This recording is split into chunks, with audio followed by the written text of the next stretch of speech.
Hello and welcome to Jinfo and to this June update. My name is Anja Thusen.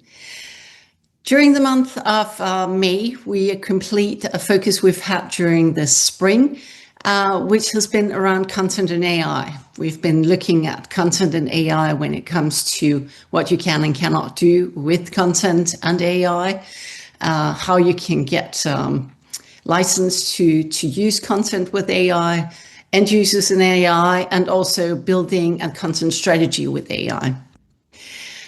So we're completing this focus, and with the completion of this focus, we'll actually move on and look more at stakeholders and AI and how we can engage with stakeholders and also answer the basic question, why should you not be replaced by an AI? That will be our focus for the month of June and July. Also with a couple of practical sessions in July.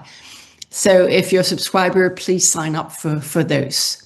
Now, going back to what has been happening on jinfo.com during the month of May, we have one blog and one report out, and the report is actually about our focus in April, which was around end users and AI, how end users are engaging with AI and external content. Paid content, and the need to educate users in what they can and cannot do.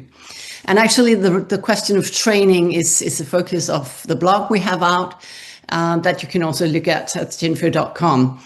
The training is an important aspect of getting end users to understand what they can and cannot do, educating them in using AI responsibly when it comes to understanding basically what AI can do, how it's hallucinating.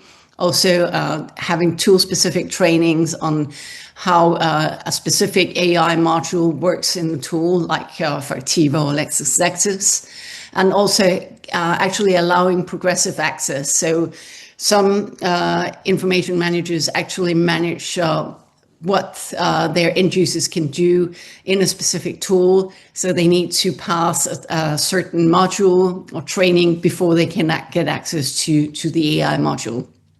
This is a way of enforcing and educating end users to ensure that they are complying with the agreements signed up with the individual sources.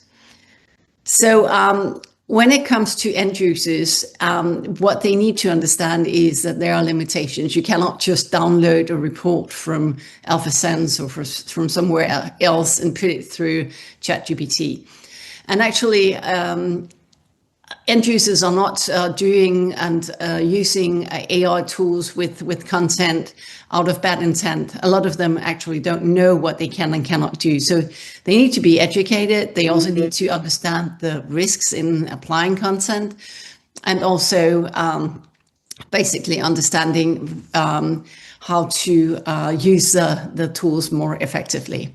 So have a look at our blog post about that. And that's it from me today. So I do hope that you will like and subscribe this update. Please do also send us feedback and contact me if you have a specific topic that you would like to discuss. Thank you for today and have a wonderful month of June, the first summer month. Bye.